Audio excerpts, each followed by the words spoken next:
coming. Appreciate it. So we have on the panel here a bunch of powerhouses that have really succeeded in getting their projects off the ground, making it a campus, and really providing that impact that was needed for their schools, their museums, and everything else that they've done here. So we're going to go through a bunch of different questions that can help you do the same thing, high-level questions, and then we'll drill down into a little aspect of things that people don't think about when they go into a project this big. So we're just going to go through introductions first. We'll start with Reverend Kramer and move down the line.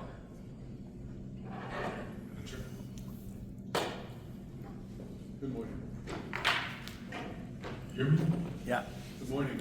I am Executive Director in Yeshiva of South Shore in Ulick, New York. It's a yeshiva with K-8, almost 700 kids, 3 divisions, preschool, elementary school, and Mechina junior high.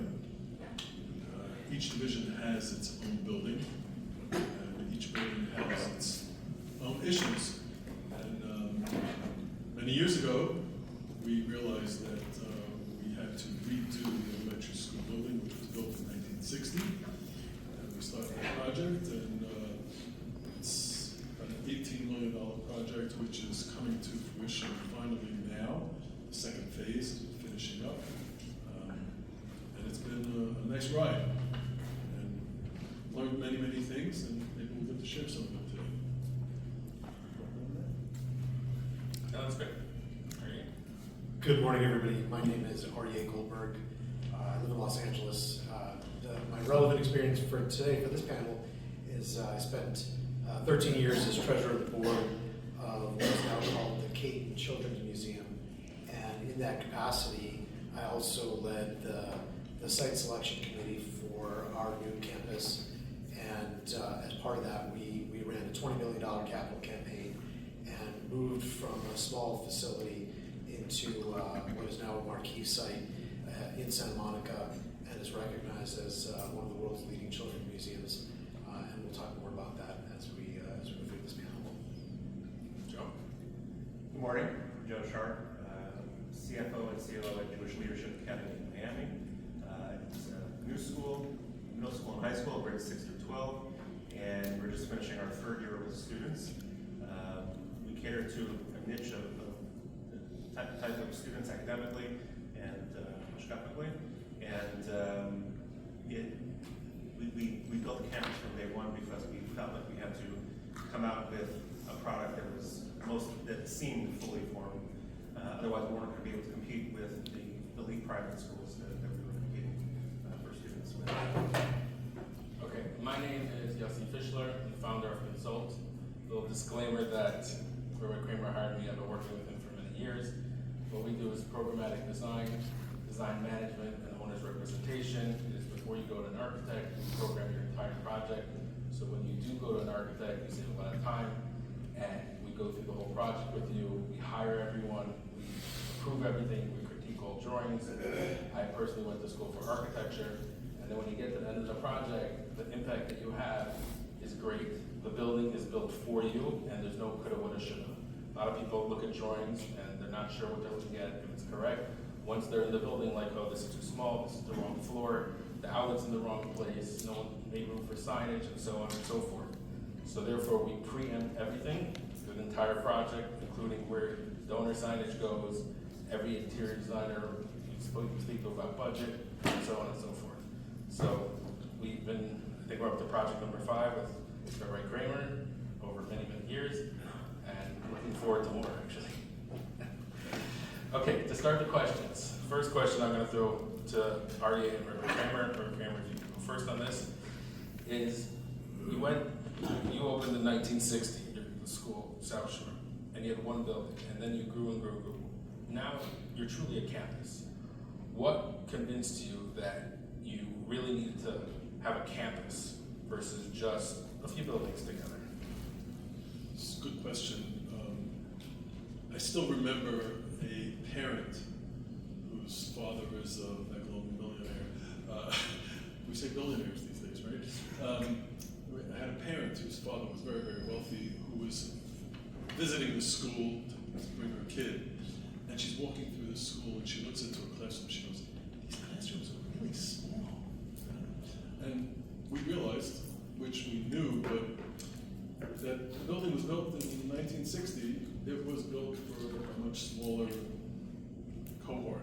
And now that we have 22, 24 kids in a class, you need more space. You need more space in 2026 than you needed in 1960 in a classroom. You have so much more going on in the classroom, depending on what grade it is. On top of that, the yeshiva was growing in its professionalism, its education, and we had to step to the plate. And that really was the impetus for us to start really thinking about the entire campus and how it should become cohesive and it should be brought up to standards. That was the beginning of our travels. There was one thing that you told me that when we first met, that I brought up your hasagas of what the school should be from, instead of a bunch of buildings, to a campus. A campus has more of an impact than just a few buildings. It's a presence, it's a syncing up of everything. It's a good presentation to inside, the students and the teachers and the clientele, and then also the parents, donors, and everyone comes, to the site. So I'll take the opportunity to throw you under the bus. Yes. Before Yossi came onto the scene, I was like, okay, you know what? We build a yeshiva building, cement block, and just put up a couple lights, and then we'll call it a day. And together with Yossi, I realized that we have an audience. We're in the 5 towns. You can't just build hot plot. It really has to be nice. It really has to be done well, and it has to work well. And certain things which I didn't appreciate would make such a difference in the presentation really do. Mamash, landscape. Yossi he didn't tell you guys about this, but he's an expert at landscape and outdoors. He's designed all kinds of backyards, etc. And he designed all the landscape outside the yeshiva. It gives the yeshiva a presence, and people recognize that when they come. And it's only after you do it, they appreciate it and say, you know what, that was money well spent. Arye? Yeah, interesting. Our children's museum was in the basement of the Jewish Federation building in Los Angeles, and was attracting folks from all over the city. But what we realized, there are a handful of things that we realized. Number one, we saw an opportunity to generate more revenue, to be self-sustaining, and not to rely on our donor base to fund the organization. And in doing so, to reach out to a much broader set of community members across a wider swath of geography. So, but we needed to do this as the folks have talked about, the space was going to be critical. So, being thoughtful as to what we built and where we built it and how we built it would be a massive part of the experience itself. So, we set about to identify the type of space that we wanted to build and where we would build it. And that was really a massive part of our planning well before we actually identified the specific place. So we actually spent a couple of years thinking about and working with urban planners and designers to figure out exactly what we were going to build. Were we going to go vertical, were we going to go horizontal, and identifying public transportation and highway access and so on, and thinking about that. But ultimately, going back to the core question, it was about creating access for more people and thinking about our long-term strategy as a museum and creating access. And one of those key pieces, again, for us, and this is important when you think about the different types of organizations, school, if you're a Bikur Cholim, if you're a therapy provider, there's so many different types of organizations. But we saw an opportunity to de-obligate our donor base and to actually create more revenue to allow paying attendees to our museum to create self-sustaining revenue for the not-for-profit. So, but we needed, in order to do that, we needed a bigger space that was more accessible. So it was just a key driver for us. Okay. Something to add to this, the school I was at before we built the school in Boca, when I got there, it was about 6 months after we completed our 4th building on the campus. It was a 15-acre campus, and it truly felt and feels like a campus. Walk up, it has a presence, all the things that was discussed. Behind the scenes, though, of the 4 buildings, there were 3 different fire alarm systems. There was no way to have an intercom PA system from one building to the other. All the things behind the scenes were not done with the thoughtfulness that the design, of the exterior of the campus had. So you have to also take those things into account. Also, like, it looks and feels like a campus, but the thoughtfulness was really not there. The architects and the contractors walk away, and it's yours to deal with, but it wasn't really working and functioning like a campus. Okay, so for your next project, I'm right there. All right. But it's very interesting because with them, they started with the campus second. You started with the campus first. So my next question is really towards you, is that when you go into these fundraising campaigns, so they have a base already, they have, buildings that are leading up, people understand that you have a small building, you go to the next building, you just went right in. So how did fundraising determine, or funds in the bank, funds that you're gonna raise, potential, how did that determine going straight to campus? Because that's very intense to say, going from nothing to 100 miles an hour. Yeah, so we cheated because we had one donor that donated to campus. There you go. And Not all the buildings. What? Not all the buildings. No, of Jalen. No, not that one, yeah, sorry.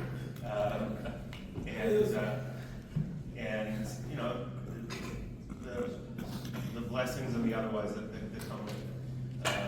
But what I was saying before was we knew that we had to have the campus built before we opened, and we had to have renderings ASAP, otherwise we were never going to be able to go out and attract students. It was as much a part of our marketing campaign as anything. To an extent, it was our marketing campaign in the early stages. All we had was renderings of something that was going to exist maybe in 2 years' time. We started the project, 5 plus years ago, so 2 plus years before we opened our doors, and it almost got to the point where we have to have some more substance and topics that we're talking about the school and why you should come to it, other than just these renderings. But we had to come out, and there was no choice, and there was really no plan B either. I'll talk a little bit in the next session about what happened when we didn't open on time, and why we didn't, but we didn't even want to have a plan B because we were afraid that we would have, nobody would have faith in our product and viability of our organization and our ability to be successful. So the campus was all or nothing. Right, so you're very unique that your campus is what talks to your clientele versus the education talking to your We hope that clientele. it doesn't anymore, it's just one element. Right. But Meaning, early on, yeah. Shalom, Shema, Balashma, that you Yeah, did there. that's really, that was really the most impressive thing we could say about ourselves. All Okay. we had was that and us, and nobody cares about us. So. REA, since you're unique that you have revenue for a not-for-profit versus just fundraising for a not-for-profit. So when you were searching for a site or looking to build, how did that partake more in your decision? Because you potentially had a revenue base versus a donor base. Yeah, it's a good question. So, excuse me, we were very thoughtful about not only the clientele that we were serving currently, but expanding to new clientele that we would be able to serve going forward and creating access, like I said. So we looked at the subway stops in LA, we looked at the socioeconomic communities that might access. And we looked at also thinking about creating one physical space versus future expansion in multiple spaces. And one of the one of the key considerations that we had, given the type of community that LA is more broadly, and the way that people commute, is should we build one monster campus or think about mini campuses down the line? And that led into us thinking about, are we buying land and building, or are we leasing land? And there were a lot of considerations when you consider leasing versus buying, not only the upfront cost, but the risk that brings down the line. What we ultimately decided to do, for a variety of reasons, was to lease. The decision that we took was to lease in a mall. And we built a partnership with the mall developer so that we could have a repeatable process. And there was an intersection with the foot traffic that they had at the mall, so we had a cross-leveraging benefit. Excuse me, they ultimately benefited from us, and there was a financial interest in both directions, and then we'd have a repeatable model. We can talk about some of the pitfalls of that as well, but that led to some of the significant benefits and some of the leverage that we had in signing the lease, and continued partnership and continued financial support from the mall developer on an ongoing basis for the museum. So a lot more discussion points there, but I think that gives a kind of a highlight into the answer to your question. Yeah, very, very interesting, because it's, when I have some clients that when we're master planning their entire operations, whether it's a girls' school, boys' school, even shuls, the discussion has to be had. You want the girls and boys' school near each other, so when carpool comes, or parents come, or donors come, it's in the same vicinity, or do you want it separate, and whatever best piece of land that comes up you want to use, and shuls also. If there's a parent shul and there's satellite shuls. So the site is very important on how you split it up.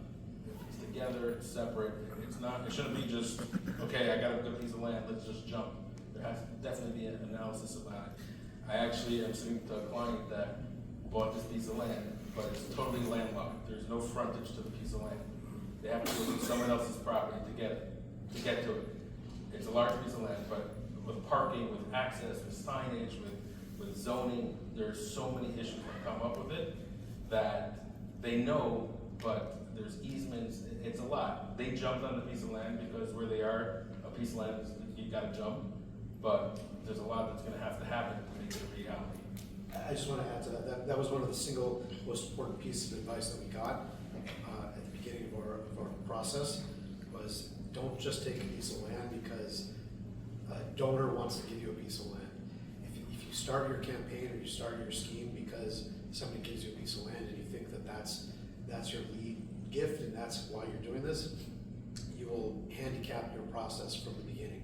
Start with your strategy, start with your goals, and it might be difficult, but if you have to turn down a very valuable piece of land, that could be the best decision that you've ever made. Okay.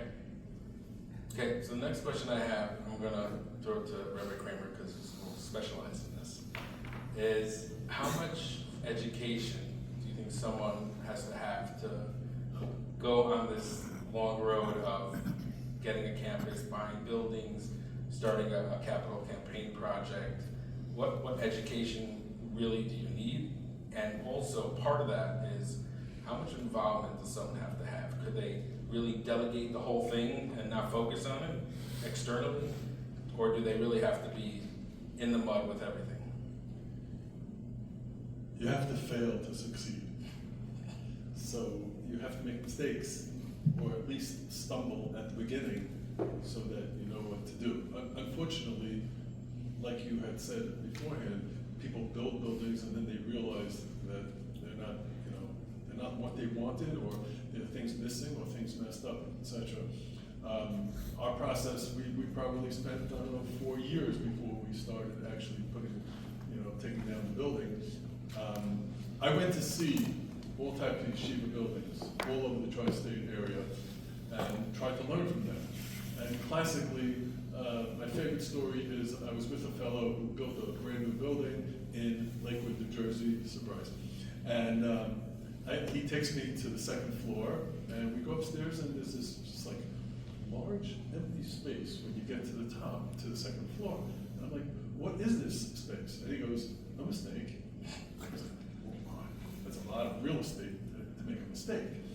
And as I went through different buildings, I found that sometimes the people who are involved in the administration, not the construction or planning or anything, they have these ideas, but those ideas are not necessarily transferable into architecture. They're not transferable into reality, into how the movement of the building will work. And what got me understanding is, it's not my business. I don't know this stuff. I gotta find the expert. And finding that expert, Baruch Hashem, we got Yossi. We actually had someone before Yossi, and it just didn't work out. But it just, what it did to me, realized that I have a job. I have to take care of yeshiva, finance, etc.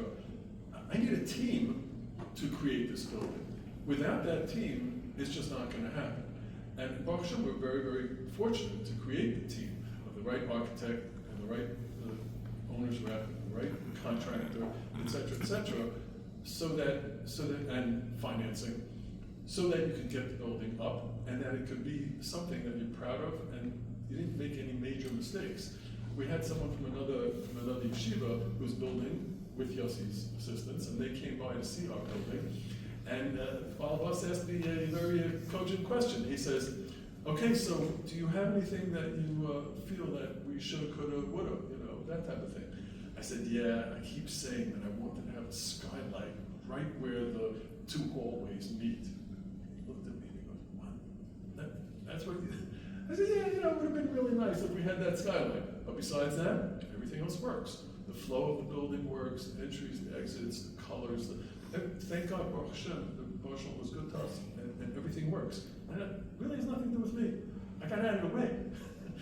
You put the team together, and it really takes. I'm not saying I wasn't involved at all, but that really made a big difference to realize that as an administrator, as executive director in a yeshiva, you're not equipped to, even though you might appreciate architecture, I might appreciate space planning, but it's not my fach. Good answer. So I'm actually doing a roundtable later which talks about knowing all the players and knowing your team that you need outside. But I'm curious, Aryeh and Joe, if you could chime in also, how involved were you? Because I have clients that are very involved, and I have clients that just go, "Yossi, take it, tell me when it's done." Right, so Joe, tell me, how in-depth were you in the decision-making? Or did you just step back, or it was high level? It went in phases. I mean, initially I wasn't really supposed to be very involved, only because the donor wanted to be involved.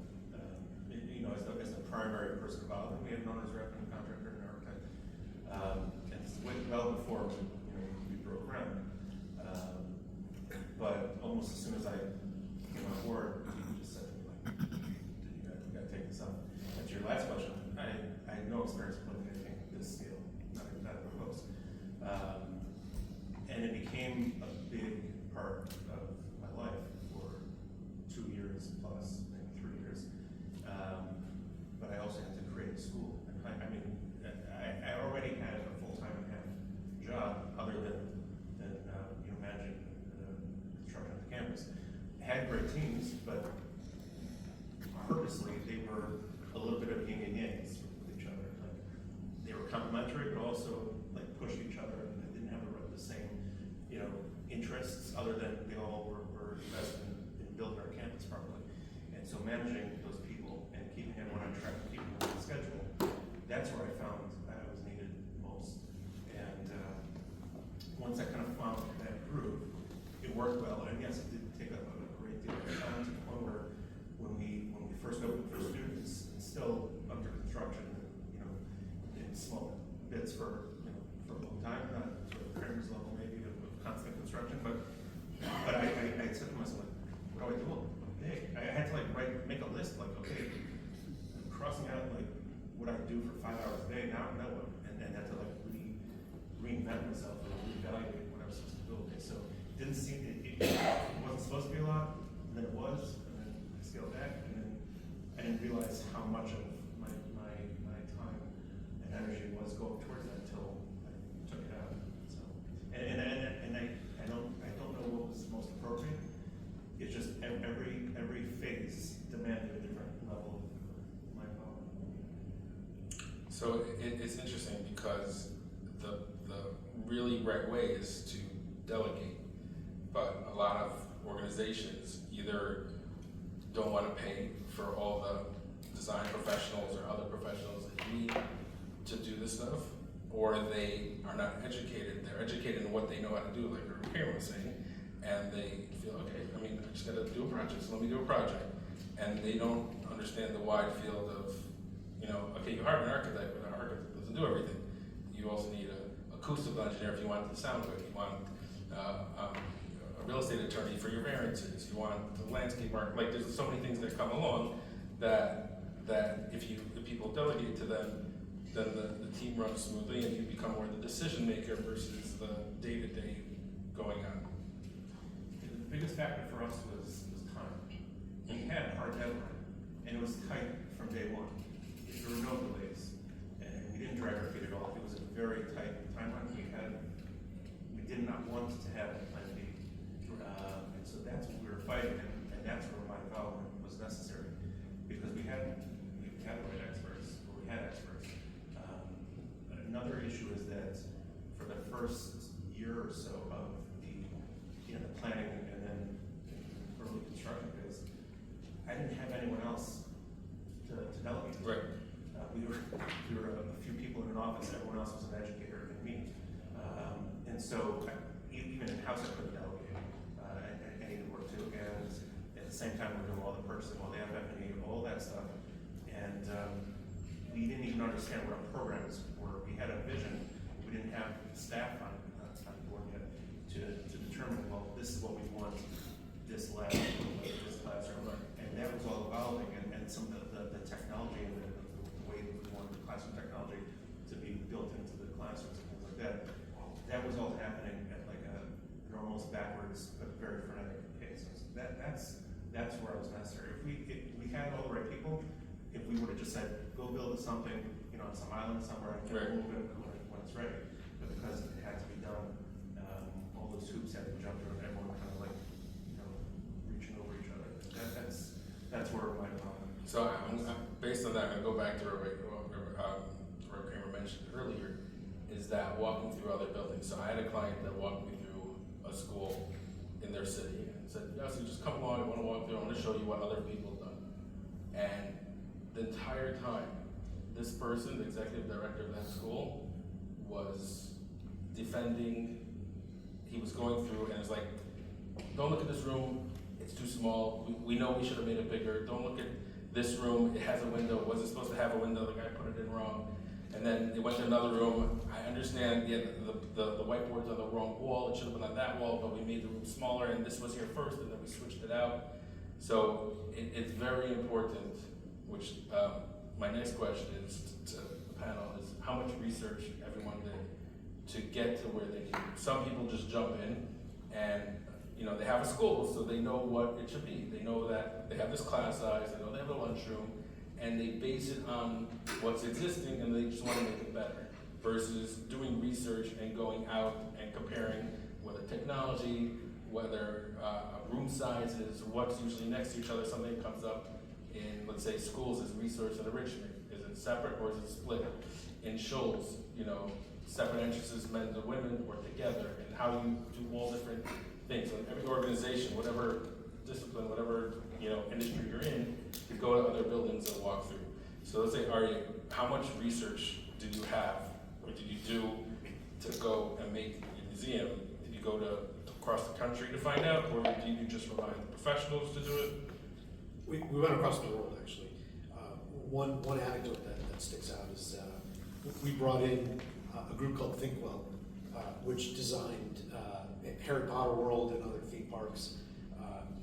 And they came in, they did some exercises with us and helped think about the exhibits that we were going to put in. And as Reverend Kramer talked about the flow through the building and such. But just, I'm sure you can all identify, but let me just give you a very tangible example. It's something I think about very often. But where do people stand at the Kiddush? When you're at Shul at Kiddush, where are people standing? Right, there's two places where they gather the most. They gather in the doorway to wherever the social hall is where the Kiddush is, and then they stand at the Kiddush table, right, where you're trying to get food. That's where people stand, right? Or if you think about a bris, right? Typically, you're going to have lox and bagel at a bris, and they put the lox and bagel platter on the buffet table, right? So you're all trying to get to work after the bris, but they're standing there at the table assembling their lox and bagel, right? So you think about these kinds of things, and for how many hundreds of years have we had brises where we've had lox and bagel? We don't change the model. And so when we had a bris for my kid, I told the caterer, I only want bite-sized food, because how many people are going to make a plate and stick it on the passenger seat in their car? Right, so I don't want waffles. I want bite-sized waffles so they can eat from the passenger seat of the car. And I don't put the lox and bagel platter at the buffet table, put it on family style at the tables, because I don't want the bottleneck at the buffet table, because I don't want people stopping and assembling the lox and bagel, right? So those are the kinds of things you have to think about before you're building, because if you jump into construction, like the panel has been saying, you're just gonna put the window in the wrong place, you're gonna have the second floor, but people are ready to rush in, and they start to delegate to the wrong people to make the wrong decisions. But if you spend the time to plan twice so that you only cut once, and you have the right people and the right team assembled, then you're gonna build that building with precision. You're still gonna end up making mistakes, without question. But if you take the time and do it the right way, and then you bring in the right team, and I just wanna give a little bit of a plug to the concept. While it might seem like an added layer of cost for the owner's rep, my wife's an interior designer. She despises owner's reps because they make her life difficult when she works with on projects, because they're an added layer of administration, and they make her work harder. They make her work harder because they're representing the owner, and they hold her accountable. So if you're the project, if you own the project, you're trying to build a building, and you've got another layer in there advocating for you to make sure that your building is built to spec, then that's good for you. You know, you're gonna pay for that, but your project is gonna get built properly. Now, the challenge is, we had, when we built the museum, we had Rodney Freeman on our board. Rodney Freeman, Freeman Construction in LA, is one of the preeminent owners reps on the West Coast. Builds massive buildings, builds uber luxury homes. So for us, we thought, oh, we're in good hands. Well, the problem is he's a board member, so he's doing it for free. So then we don't have the right level of attention because we're not paying him. So he swoops in and swoops out. So what you need to think about those things. It's the same thing as somebody donating land to our organization. We think, oh, we've got a great gift of a few $1 million a piece of land, but is it really such a gift? So you get what you pay for, and it's important to really think through. The money spent up front is going to pay dividends down the line, and these pieces are really important. Just one last quick example is that we were an organization at the museum that had only ever raised gross revenue, fundraising, gross receipts, a few $1 million a year, and we embarked on a $20 million campaign. We hired a preeminent fundraising consultant, and the same group that raised money for the Smithsonian in Washington, D.C., which was punching way above our weight. And we were successful the first time we went around and trying to build this campaign, because we did that, instead of just trying to do it on our own and so on. So sometimes you have to shoot way above your where you think you're holding, and then you could achieve so much more, but you have to make that investment, and you can't be timid, you can't be afraid, but it's possible to do. But you start with a vision, build a plan, you get your board on board with you, and then you go and achieve. Did Yossi pay it? I just come for free. Well, he's a brisk consultant now also for food. Yeah, to your point of the owner's rep, I mean, Yossi is our owner's rep, and it's almost like freeing the fact that, like, I don't have to worry about what the rec is, the requisition for payments. Yossi has to approve it, and Yossi's watching my back. So if he approves a payment, I'm paying it. I don't ask questions. I'm paying it. I'm not going to argue. I'm not going to.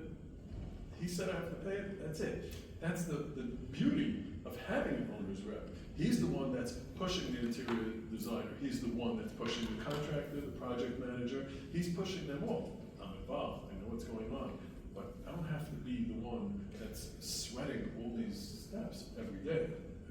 It's a very cogent point, and people don't do it. They take it upon themselves. I do want to clarify owner's rep for a second, because people have some misconceptions of what an owner's rep is. So in the general world, owner's rep is on the construction side. That's the default definition that people go to. That have an owner's rep, so during construction, he'll push the contractor, he'll be on top of the budgets, approving payments, schedules. So that is an owner's rep out there. The owner's rep that we do is design management. Is that we manage the design team. So that happens to be Rabbi Kramer, before I came aboard, had an owner's rep on the construction side. But once you have it on the construction side, it's too late. Because they're not dealing with design. They're dealing with what you have already and trying to make it better, dollars and cents and timing. They're not looking at, okay, this room is designed correctly for this project, or the architect gave me drawings that are correct, and therefore we're good to go. So we do design management and owner's rep starting from the beginning of the project, managing, critiquing, and designing everything from architects, interior designers, all the way through. And then therefore, by the time you get to construction, even if you have an owner's rep on the construction side, but by the time you get there, everything's fleshed out. You're confident in what you have from a design perspective, from an execution perspective. So I just wanted to clarify the difference between owner's reps. So the next question that is really important, because some people trip on this and get not depressed on it, but the question that I have is that, and it could go to all three, I'm gonna start by Rabbi Kramer, is your first idea, right? You said you started 4 years before I came aboard, and then we did everything. From your initial idea of what you wanted to do till the finish line, right? How did that change? Did it grow bigger? Did it go smaller? Did it get more expensive? Did it get nicer? Did your whole thought process saying, you know, I just need this, but in the end, after you went through the process, or you spoke to people, or you got more money, or you actually sat down and reviewed drawings, or you spoke to the principals, or you visited other schools, how did that initial idea that you had and the final product, how far apart were they? Actually, there was just one big change, and again, it's a little story there, that because we really wanted to get larger classrooms and larger offices, et cetera, they were just way too small. So we thought we would just rehab our existing building, which was a one-story building. We took it down and built a two-story building. So I actually went online on one of these sites where you hire someone to just make you a rendering or whatever to what it should look like. I spent $150, that I was just, and I sent that to the architect and told him, this is what we want to do. We just want to take this building, make it look a little nicer on the outside, and add larger classrooms. And the architect was like, okay, whatever you want, I'll do whatever you want. That's what they do. They're paid for, right? And he put it together, and I brought it to the first building committee meeting, and one of the Balbatim there looks at it and he goes, Rabbi Kramer, you're putting lipstick on a pig. Take down the building, come on. And that was the big change. After that, it's very similar to what we had envisioned. But that was a crucial turning point of, instead of rehabbing the building, taking it down and building it up. And it really has made such a difference because of we used a larger footprint, and we made 2 stories, and et cetera. And obviously money-wise, from the initial thought of what you were going to spend to the end result, I mean, it's about $10 million. And just to expound on that a little more, so you were talking about inside a little bit, but from a parent perspective or a child perspective, from what they had till the actual final product, Night and day. what changed? Like, Not night and day. No, absolutely not. I mean, they felt more proud about their school.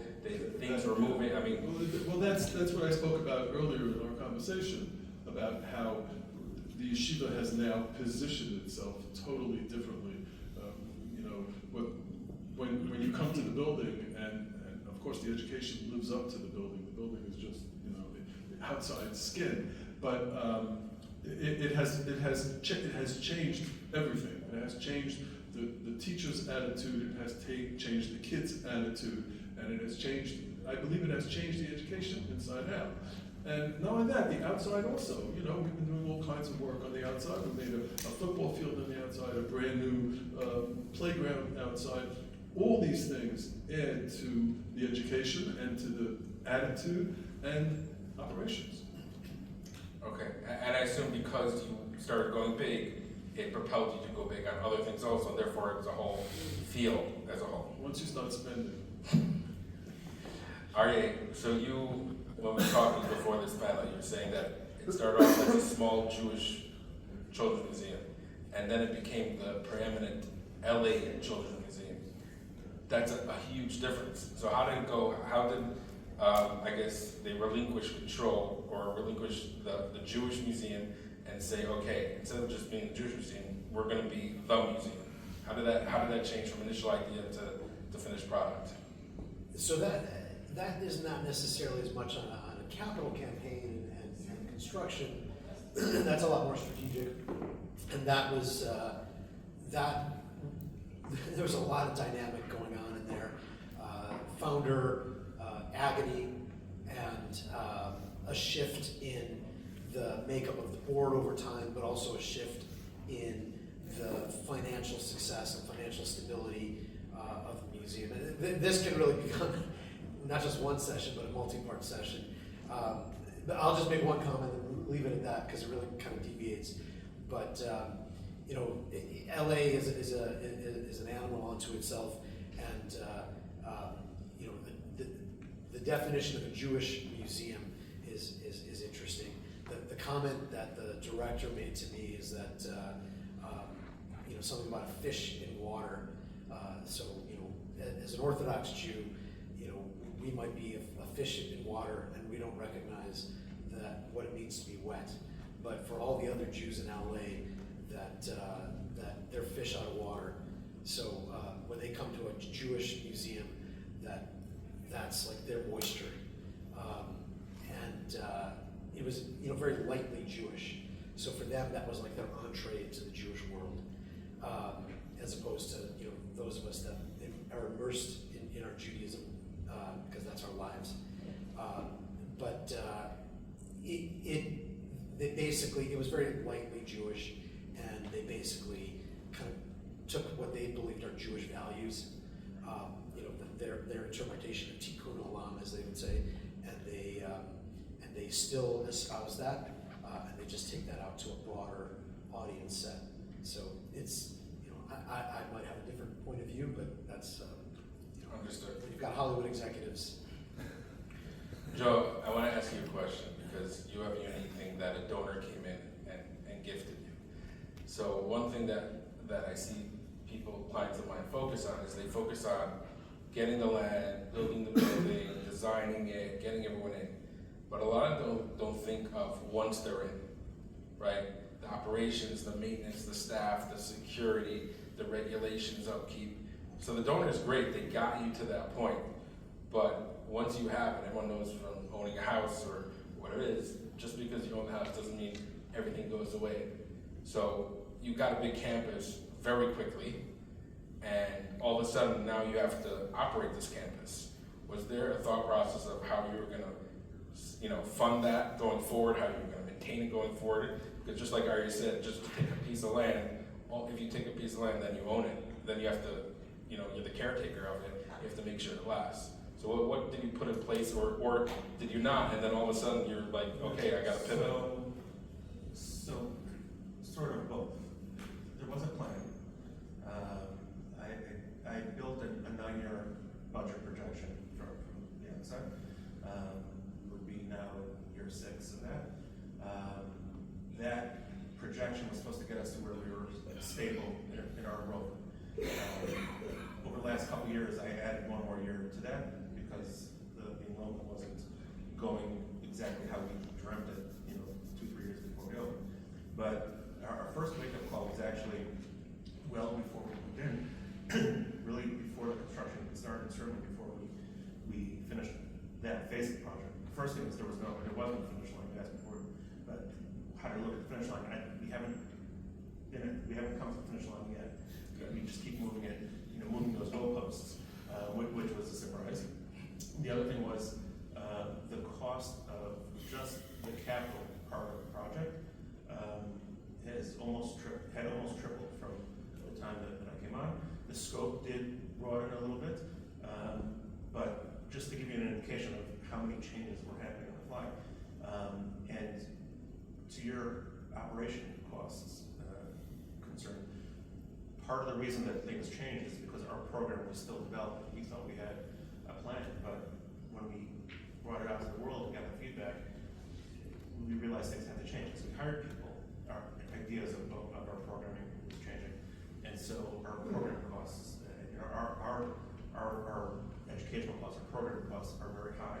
And so any variation in our ideas for programming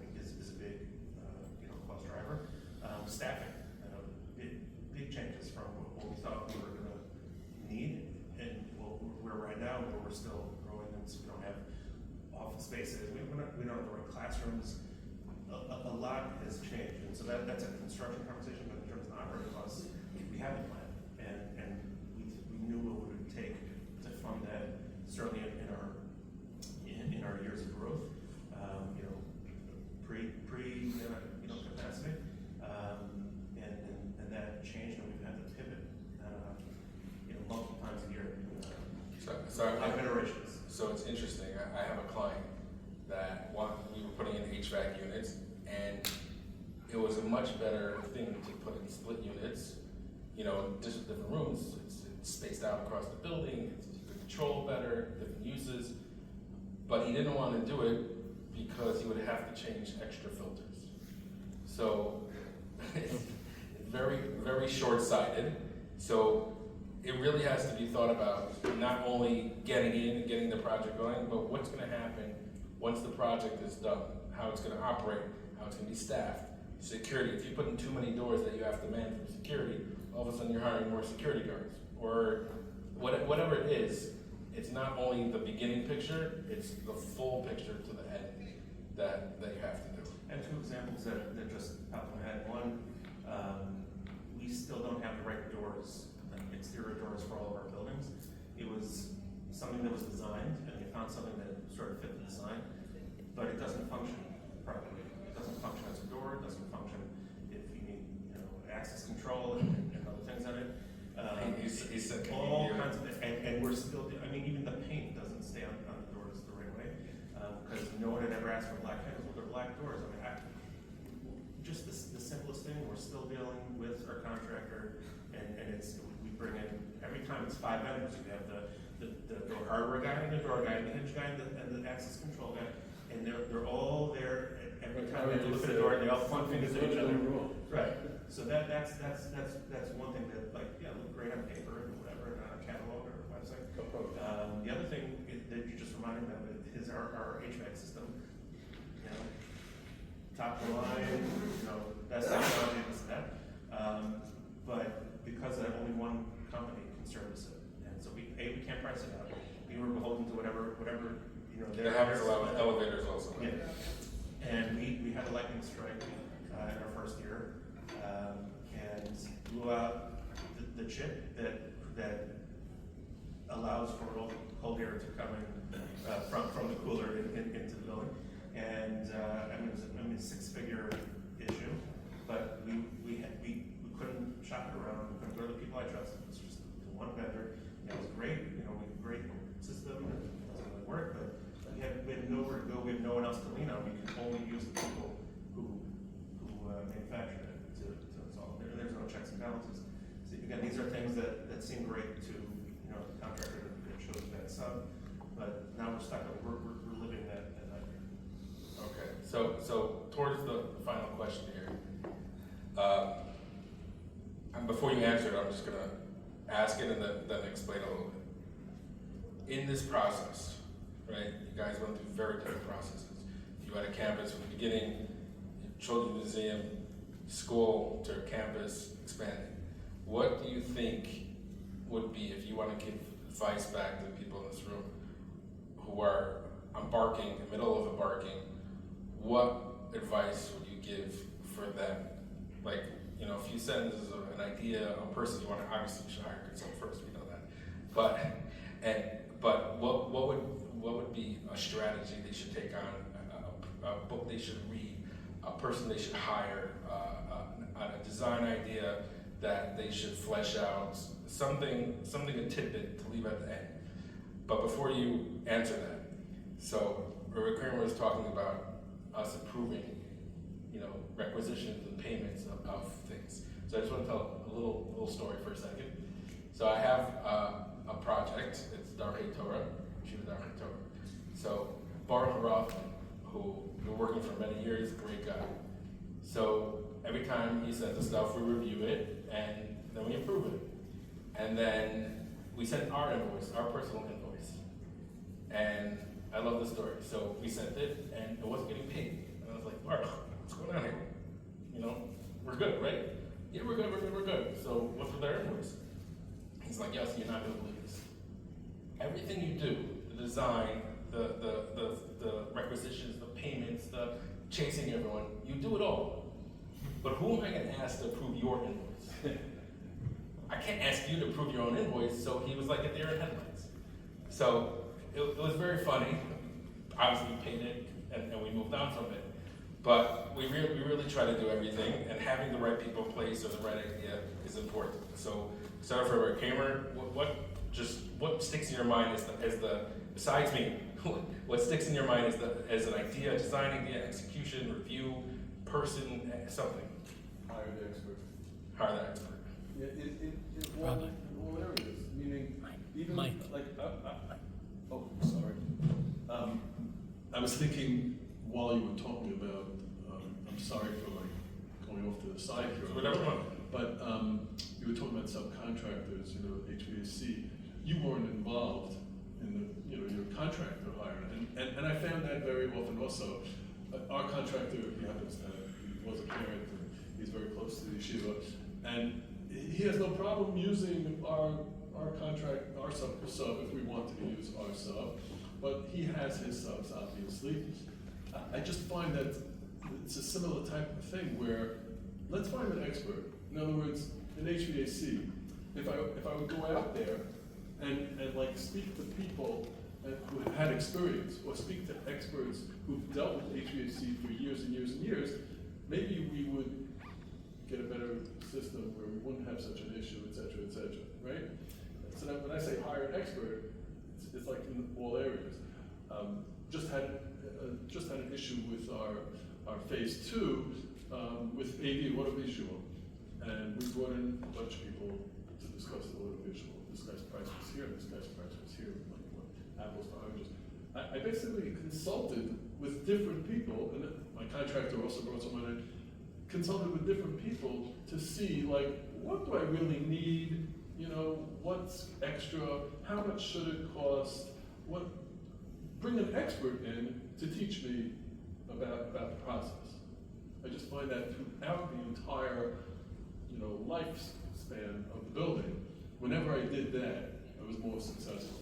Instead of just, either, I don't know, throw up my hands, just pick one, So I just found that anytime, get the expert, which is probably something good for life. Right, so before anyone else answers, something just to add into that is that we do have a lot of times that clients say, you know what, and nothing against your wife as a interior designer, but that people say, you know what, my cousin does low voltage, he for sure should do the job, he's good, I'm telling you, and I'll get it to you cheaper because he's my cousin, or I know this person's an architect, and similar to what you said about the board member, being, having a company, but then not actually delivering because it's free, and he's probably high level, and his employees are doing other stuff.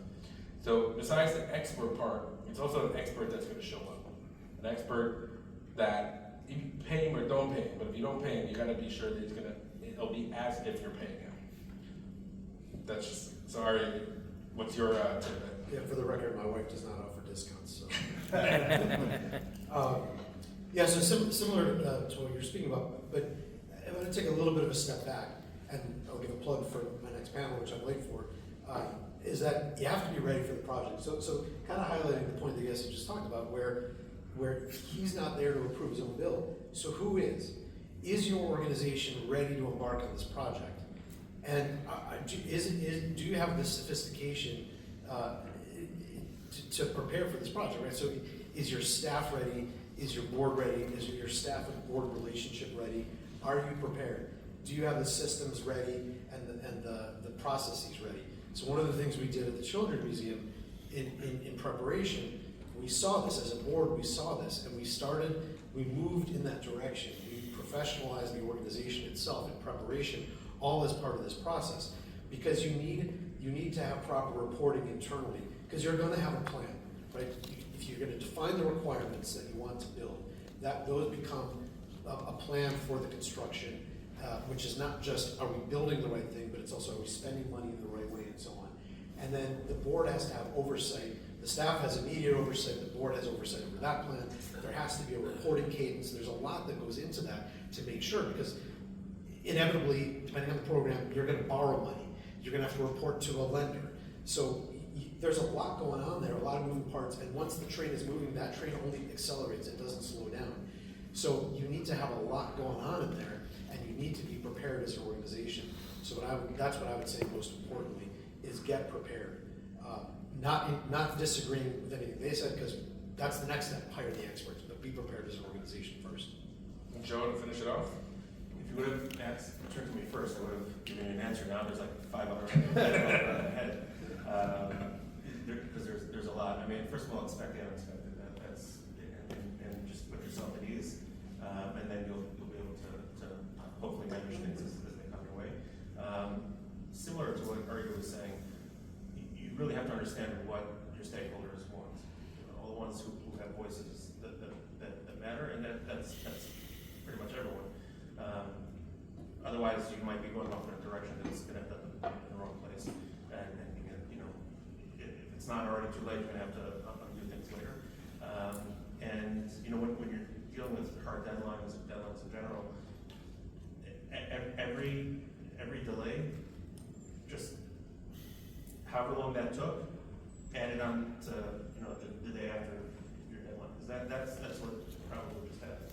A day here, a half day here, if you have a few more days, you're going to be a week late, a month late, and 6 months late, and really just delegating to the right people. We brought in a lot of experts because we didn't have any professionals until then.